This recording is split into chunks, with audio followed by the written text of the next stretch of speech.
Hi everyone, welcome back to the interview series. And today I'm here at SP Group's HQ and I'm joined by the head of business development, Jonathan Tan. Great to have you with us, Jonathan. Thank you very much. Would you like to say a few words to introduce yourself? Okay, so quick introduction. My name is Jonathan Tan. As he said, I'm the head of business development at SP Mobility. SP Mobility, as I think my boss mentioned previously, we do run the largest publicly accessible EV charging network in Singapore. A big part of my job is to go and seek out landlords and other premise partners to talk to them about the deployment of EV charging points on their properties. And so in my day-to-day, I do end up speaking to a wide variety of stakeholders with regards to this topic. Okay, thanks for that, Jonathan, and thank you for taking the time to speak with us today.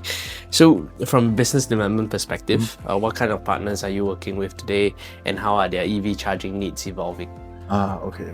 Yes. We do speak to a wide range of partners, anywhere from single building owners and MCSTs to landlords with multi-building portfolios, as well as REITs.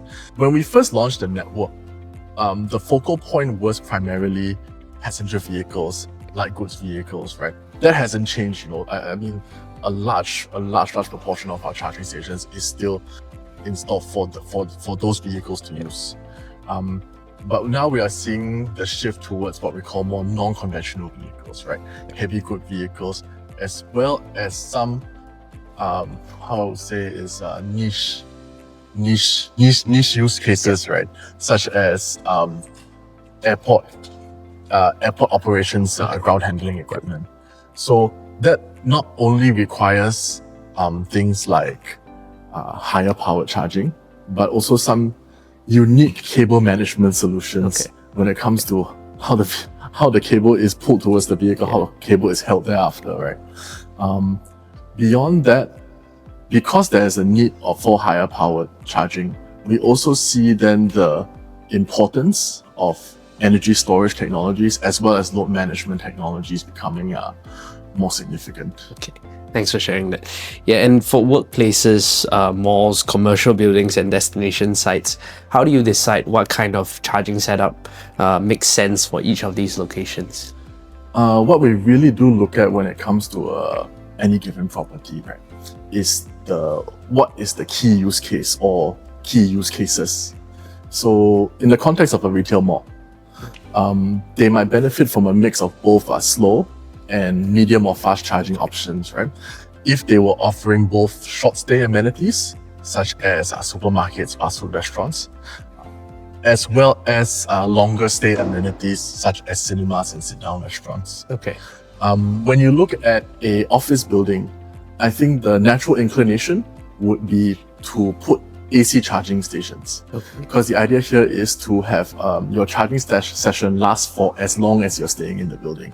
In an office where you're spending anywhere from 4 to 8 hours there, that's when AC charge is more appropriate. Okay. But we also look at it on a case-by-case basis. So back to the office building, if the occupants, the tenants, they have their own fleet of electric vehicles with a irregular or unpredictable schedule in terms of when they're out on the road, then we will also see whether DC charging can be installed for that property. Understand.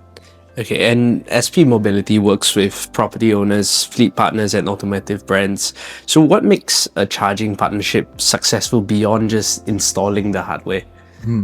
Okay, so we try and look at it from a holistic approach. What else would say a landlord is looking for? What else is a user looking for? One thing we usually get from landlords is their key priority is to increase footfall in their buildings.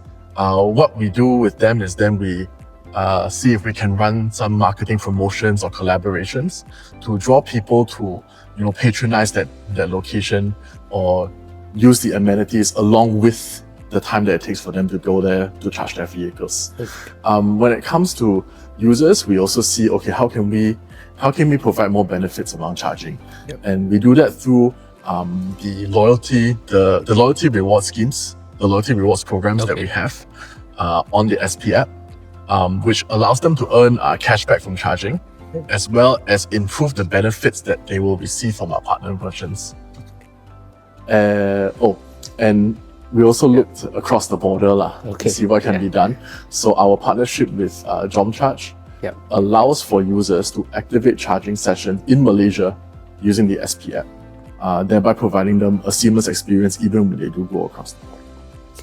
Thank you for that. So as EV charging becomes a standard amenity for workplaces and commercial buildings and destination sites that we previously mentioned, what are you most looking forward to discussing with businesses and partners at Charged Up 2026? I would probably be looking at two things. First of all is to talk to them about the growing market of unconventional vehicle charging. As I said before, our network focal point has always been for commercial vehicles, passenger vehicles, light goods vehicles, right? But we are also seeing the shift towards heavy vehicles as well as other sort of specific use type vehicles, right?